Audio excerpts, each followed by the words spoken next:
This story is titled, Family Who Abandoned Me Invited Me to My Sister's Wedding, but my father kicked me out saying I was embarrassment to the family, so I did this and their whole day flipped down.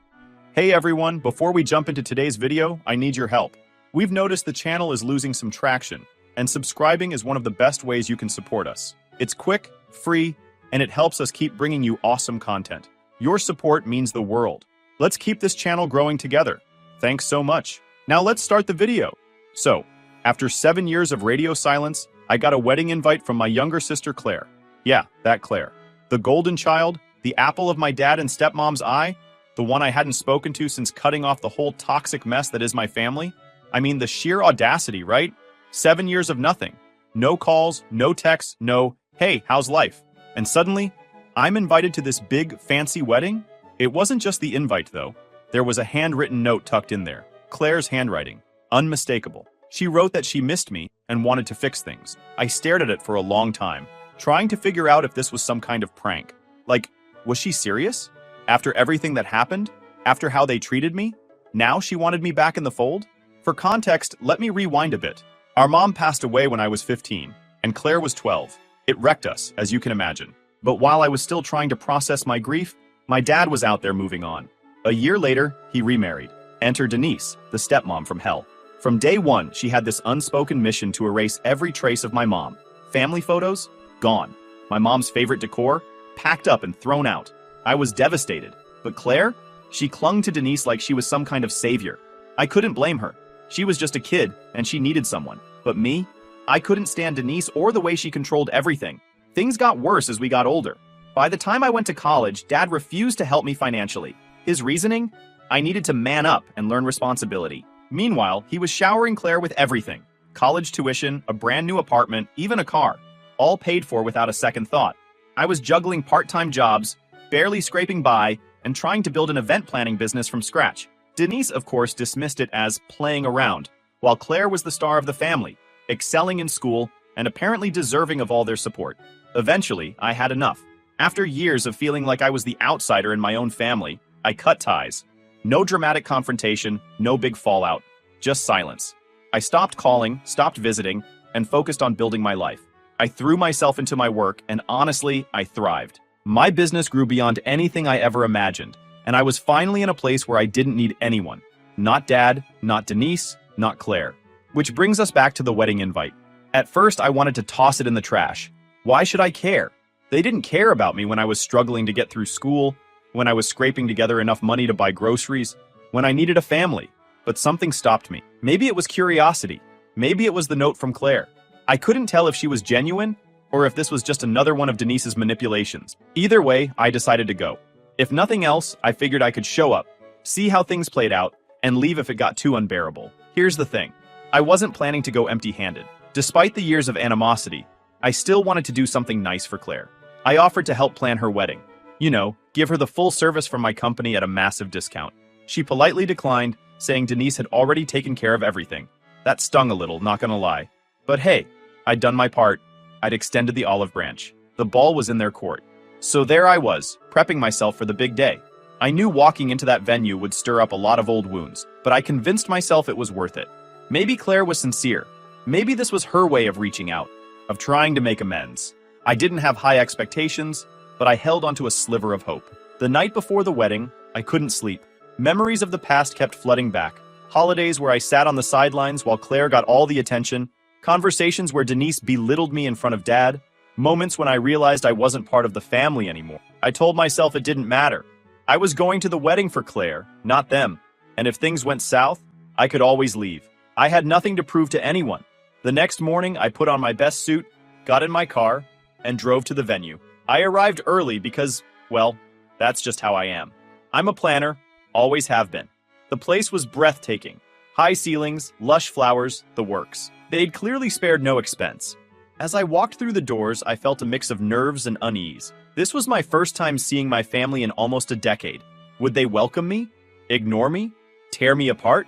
I had no idea. When I spotted Claire, she looked radiant. She came up to me, gave me a warm hug, and thanked me for coming. For a moment, I thought, okay, maybe this won't be so bad. But then I saw Denise. She was standing off to the side, watching me like a hawk. Her smile didn't reach her eyes, and I could tell she wasn't happy I was there. "Welcome," she said, her voice dripping with fake sweetness. "Still running that little party business of yours?" I gritted my teeth and smiled back. "It's going well, thanks." She smirked, clearly unimpressed, and turned her attention to someone else. Classic Denise. I shook it off and found my seat. The ceremony was beautiful, I'll give them that. Claire looked genuinely happy, and for a while I forgot about all the tension. But deep down, I knew the peace wouldn't last. This was my family, after all. Drama was inevitable. Walking into the reception hall, I felt a knot tighten in my stomach. It wasn't the venue, because let's be real, the place was stunning. The chandeliers sparkled like something out of a magazine. The tables were set with silverware so polished I could see my reflection, and the floral arrangements looked like they'd been imported straight from heaven.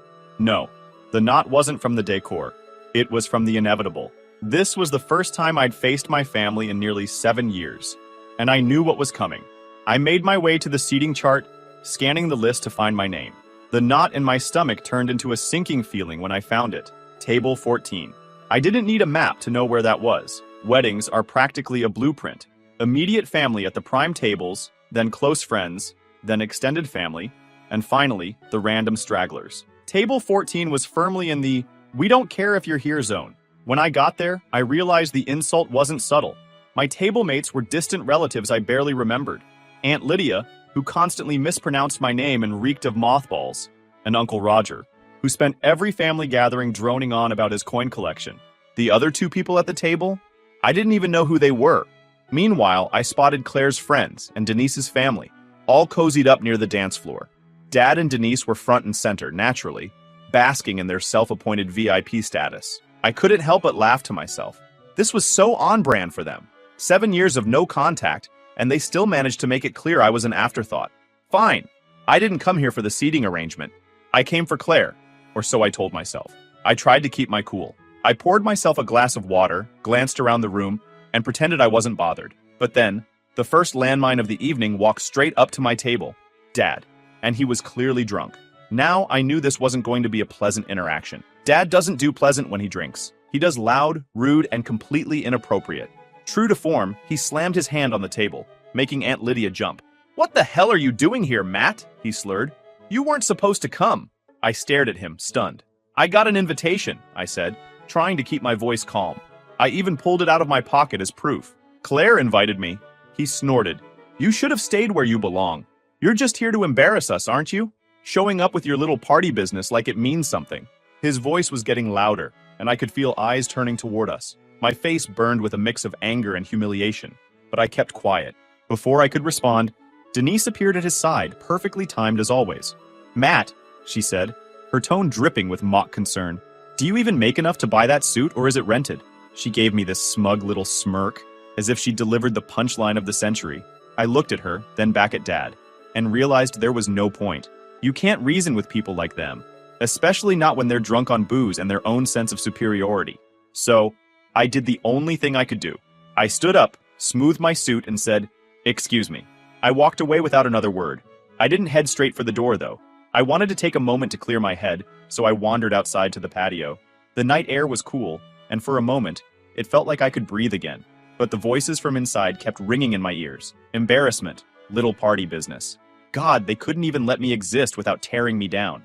I leaned against the railing, staring out at the garden, trying to decide what to do next. Leave and never look back? Go back inside and pretend none of it bothered me? Neither option felt right. I was lost in thought when I heard the music start up inside. Cheerful, upbeat, completely at odds with how I felt. That's when I realized I couldn't stay. I didn't owe these people anything, least of all my time or energy. I made my way back inside, sticking to the edges of the room to avoid being noticed. On my way out, I glanced over at the event staff. They were setting up for the next course, arranging plates with an efficiency I couldn't help but admire. Something about them felt familiar. I slowed down, watching them move, and that's when it hit me. I knew these people. These weren't just random staff members. They were my employees. My mind raced. My company had recently acquired a smaller event planning business, and it turned out this wedding was one of their gigs. No wonder the setup looked so polished. It was my team doing the work. I felt a strange mix of emotions, pride, surprise, and most of all, a growing sense of irony. Claire and Denise had hired my company without even realizing it. Or maybe they did realize it and just didn't care. Either way, the power dynamics of the evening had just shifted dramatically. And for the first time all night, I felt like I had the upper hand. I stepped to the side and pulled out my phone, dialing my operations manager. When she answered, I kept my voice low. "Hey, quick question," I said. "This wedding, are we running it?" There was a pause then. "Yeah, why?" I couldn't help but laugh. "No reason," I said. "Just wanted to confirm." I hung up and stared back at the room. As I stood there, still processing the fact that my team was running the wedding I had just been humiliated at, a realization hit me like a freight train. Everything, the flowers, the lighting, the perfectly timed dinner service, was being executed by my company. Claire and Denise had unknowingly, or maybe knowingly, hired me to bring their dream wedding to life. I couldn't decide whether to laugh or scream. Part of me wanted to storm back inside and announce, "Hey, guess what? All this, it's mine."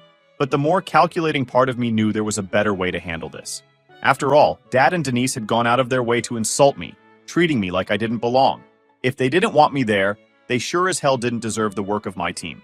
I dialed my operations manager again, my hands shaking, not from fear, but from adrenaline. "Hey, Kate," I said, trying to sound calm. "Can you confirm the client's contract for tonight?" "Sure, Matt," she said, clearly puzzled. "Why?" "I'll explain later. Just tell me, does the contract include the usual termination clause?" Kate didn't even have to look it up. "Yep, hostile or discriminatory behavior towards staff or management gives us the right to terminate services immediately. Bingo." "Perfect," I said, a smile creeping onto my face. "We're invoking it. Start packing up." There was a pause on her end, and I could practically hear the gears turning in her head. "Wait, what happened?" she asked. "Is everything okay?" "Let's just say the client has made it clear they don't want me or us here," I replied.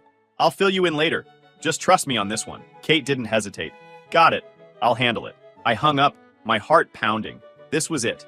If Dad and Denise thought they could treat me like trash and still enjoy the fruits of my labor, they were in for a rude awakening. I wasn't doing this out of spite. Okay, maybe a little, but mostly because it felt like the right thing to do. I wasn't about to let them disrespect me while benefiting from my hard work. It wasn't personal. It was business. Back inside, the reception was in full swing. The music was playing, guests were mingling, and servers were bringing out the first course.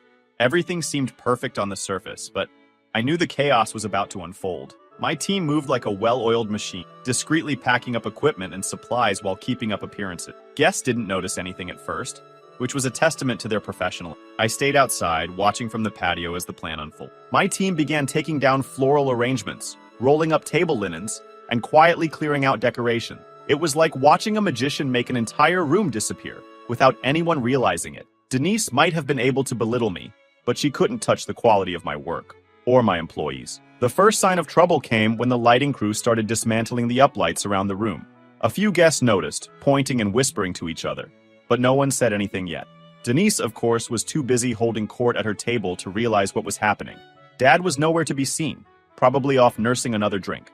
As more and more decorations disappeared, the whispers grew louder. Finally, one of the servers walked over to Denise and said something to her. Her face went from smug to furious in a matter of seconds. She shot up from her chair and marched across the room, heels clicking like gunshots against the marble floor. I could hear her from the patio. "What's going on? Why are they taking everything down?" The server looked genuinely terrified. "I don't know, ma'am. You'll have to ask the event manager." That's when she spotted Kate, who was calmly directing the staff. Denise stormed over, her voice escalating with every step. "What is this? What the hell are you doing?" Kate didn't flinch. "We're following the terms of the contract, ma'am. Services are being terminated due to hostile behavior toward our management." Denise blinked, stunned. "What hostile behavior? Who even is your management?" Kate gestured toward the patio where I was standing. Denise turned, her eyes narrowing as she saw me. I gave her a small wave, my expression as neutral as possible.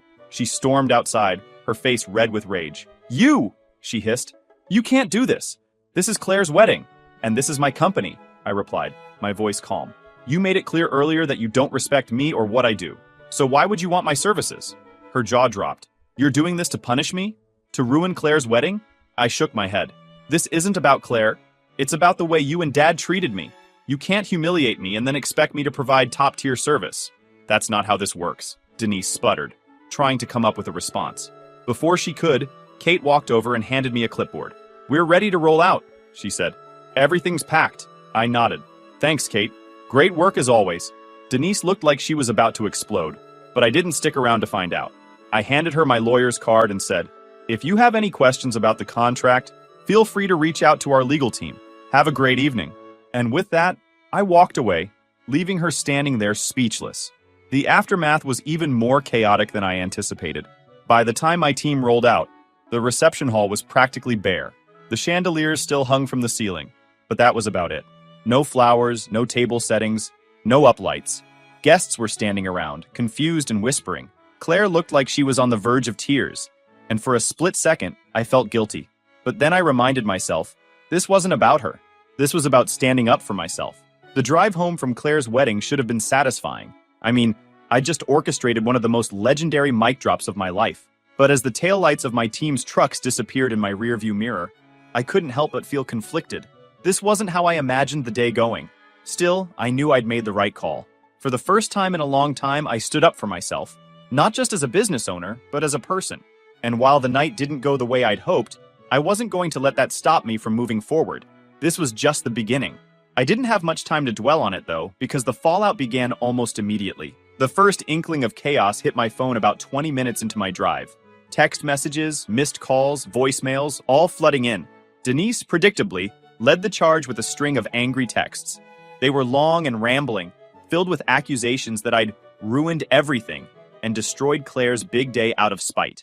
Each one more dramatic than the last. Denise wasn't just angry, she was furious. The kind of furious where every sentence ends in an exclamation point, and the entitlement practically drips off the screen. "I can't believe you did this to Claire," she started. "You're a selfish, vindictive little boy who can't handle someone else being happy. You ruined this family's reputation. Do you have any idea how humiliating this is?" Oh, but she wasn't done. The messages went on and on, each one more unhinged than the last. She accused me of sabotaging the wedding out of jealousy, called me pathetic, and even demanded that I refund the entire cost of the event. Yes, refund. She genuinely believed I should pay her back for the services my company had already provided, as if she had some moral high ground to stand on. "You've embarrassed this entire family," she continued. "Do you know what people are saying about us now? I should have known better than to trust you with anything important. You are a failure, Matt, and you always will be." The audacity was almost laughable. I didn't respond and just muted her number. She wasn't worth my energy. Dad wasn't far behind. His voicemails were less coherent, but just as nasty. I'll spare you the details, but let's just say the phrases "selfish brat" and "I'll sue your AT" featured prominently. He even threatened to call the cops at one point, which honestly made me laugh. Call the cops for what? Breaching a contract he didn't even know existed. Good luck with that. The most surprising message, though, came from Claire. I'd expected anger from her too, but when I finally read her text, it wasn't what I anticipated. "Why would you do this to me?" she wrote. "I thought you came to support me. I didn't think you'd ruin my wedding."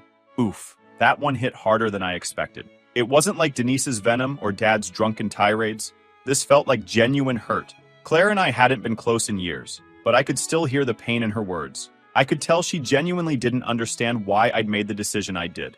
And honestly, I didn't blame her. Claire had always been caught in the middle of this mess. Denise had her claws in her from a young age, and Dad wasn't exactly the kind of parent who encouraged independent thought. Claire had grown up in the same toxic environment I'd escaped from, but instead of fighting it, she'd adapted to it. I wanted to respond to her, to explain my side, but I wasn't sure it would make a difference. For a second, I wondered if I'd made a mistake. But then I remembered why I'd made the call in the first place. The next morning, the situation escalated. Denise, true to form, couldn't let it go. She started calling people, family members, friends, anyone who would listen, and spinning the story in her favor. By noon, I'd already received texts from 2 aunts and a cousin, all asking me to explain what really happened. To save myself from repeating the same thing over and over, I sent out a blanket text to the handful of relatives I still semi-trusted. Long story short, I was insulted, disrespected, and treated like an outsider. So I terminated my company's services per the terms of the contract. If you have questions, ask Denise. If you want the truth, ask the venue staff. I'm done defending myself.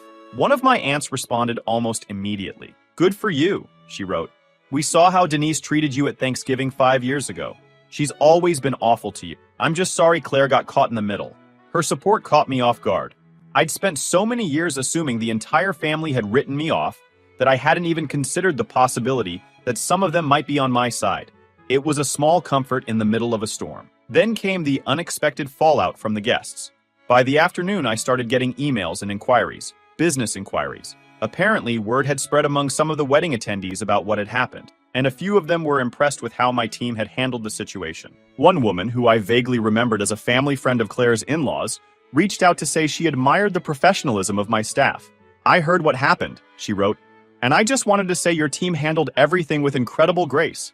It was clear the issue wasn't with your company, but with the family. I'm hosting a charity gala in a few months, and would love to work with you if you're available. Talk about a silver lining." I responded immediately, thanking her for her kind words, and setting up a time to discuss the event. Within a few hours, I'd received 3 more similar emails from other guests. It was surreal. The same wedding I'd been accused of ruining was now turning into free publicity for my business. Denise's attempts to humiliate me had backfired spectacularly. Of course, Denise wasn't done. By evening, she'd escalated her campaign against me to the digital realm. I discovered she'd left a scathing review about my company online, accusing us of being unprofessional and unreliable. The review was filled with outright lies, claiming we'd arrived late, provided poor service, and abandoned the event without warning. Thankfully, I was prepared for this. I contacted my lawyer immediately, and within hours, we'd sent Denise a cease and desist letter, warning her that any further false statements would be treated as defamation. The review was removed the next day, and as far as I know, she hasn't tried to post anything else since. Denise had apparently decided to escalate her entitled tantrum to new heights. The next morning, while I was reviewing my emails, I got a call from my lawyer. "You're going to love this one," she started, her tone dripping with sarcasm. "Claire's family is threatening to sue you for breach of contract." I actually laughed out loud. "You're kidding," I said. "On what grounds?" "They're claiming you abandoned the event and caused irreparable damage to Claire's wedding," my lawyer replied. "They're demanding a full refund and additional damages for emotional distress." The absurdity of it almost made me spit out my coffee. Emotional distress? Because I enforced a clause they agreed to? That's rich. My lawyer chuckled. "Don't worry, Matt. This is nothing more than a scare tactic." Their lawyer, if you can even call him that, sent a laughably vague letter with no specifics. I'll draft a response, but they don't have a leg to stand on. A few days later, Denise's attempt at a lawsuit reached its next ridiculous stage. Their lawyer, who I later learned was one of Dad's poker buddies, sent another letter claiming my decision to terminate services had caused public humiliation and significant financial loss. He even threw in some inflated numbers for the supposed value of the event decorations and catering services. The best part? The letter also accused me of being malicious and vindictive for taking down the decor during the event. The plaintiff's family was subjected to public embarrassment, it read. The abrupt removal of event services tarnished the reputation of the hosts and caused irreparable harm to their social standing. I couldn't stop laughing as I read it.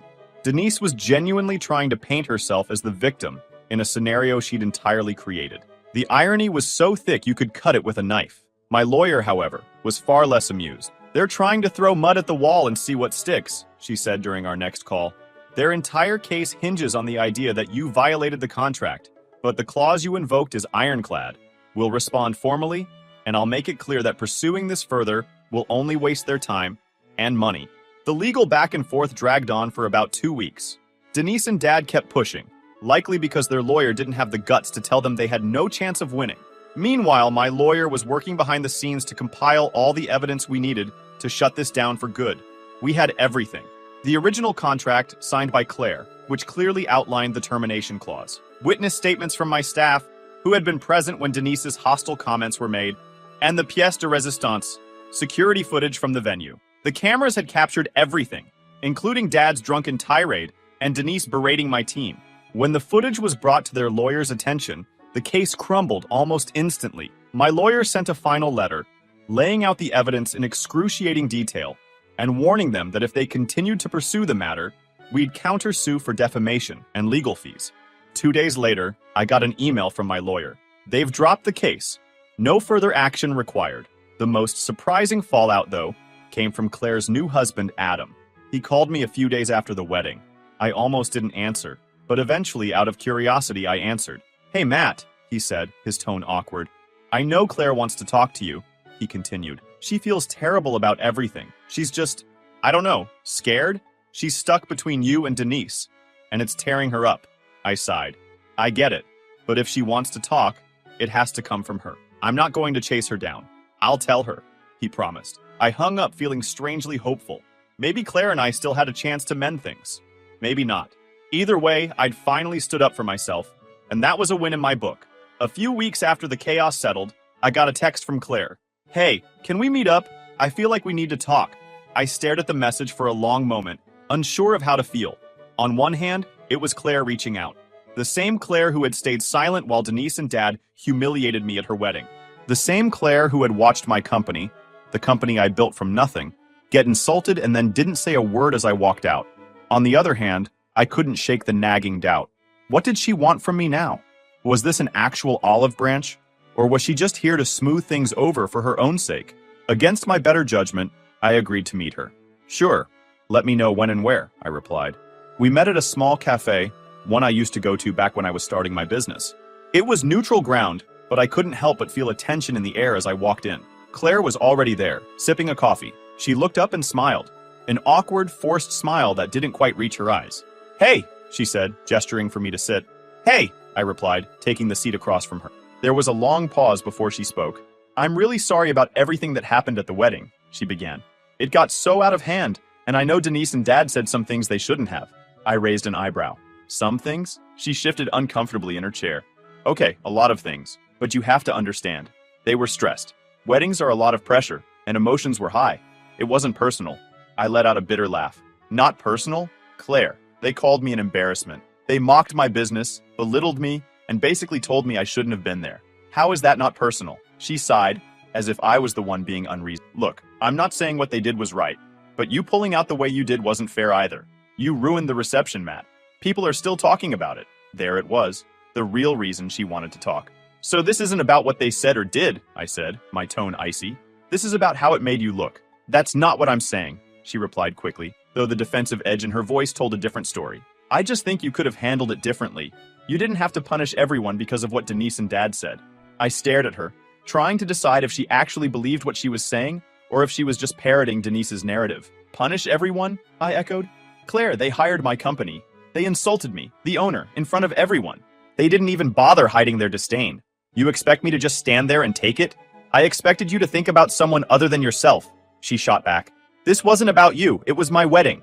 Do you know how humiliating it was when everything fell apart? People were asking me what happened, and I didn't know what to say. I had to deal with the fallout while you just walked away. I leaned back in my chair, stunned. So that's what this is about. Not what they did, not how they treated me. It's about how it inconvenienced you. That's not fair, she said, her voice rising slightly. I'm trying to fix this, but you're making it impossible. Fix it, I repeated. Claire, you haven't once acknowledged what I went through. You're sitting here blaming me for standing up for myself because it didn't fit into your perfect little wedding narrative. Do you even hear yourself? She crossed her arms, her expression hardening. Maybe I wouldn't have to say this if you hadn't made everything about you. I invited you to the wedding because I wanted you there.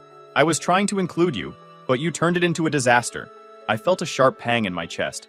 But it wasn't sadness. It was clarity. This wasn't a misunderstanding. Claire wasn't stuck between Denise and Dad. She was just like them. Entitled, manipulative, and incapable of taking responsibility for her action. I stood up, tossing a few bills onto the table to cover my coffee. You know what, Claire?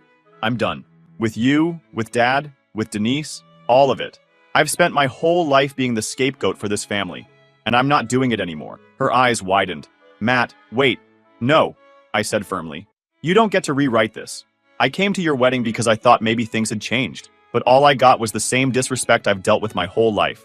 And now you're sitting here blaming me for having the audacity to walk away from it. I'm done, Claire. For good. She sat there, stunned, as I walked out of the cafe. That was the last time I spoke to Claire. She sent a few texts in the days that followed, but I didn't bother responding. There was nothing left to say. She'd shown me who she really was, and I believed her. As for Denise and Dad, I cut them out of my life completely, and it was the best decision I'd ever made. In the months that followed, my company thrived, thanks in part to the wave of new clients who'd been impressed by how professionally my team handled the wedding fiasco. Denise and Dad might have tried to tear me down, but all they did was make me stronger. And Claire? She became just another part of my past. I stopped wondering if she'd ever see things differently, because it didn't matter. Family isn't about blood, it's about respect, and none of them had shown me any. And honestly, I don't regret a thing.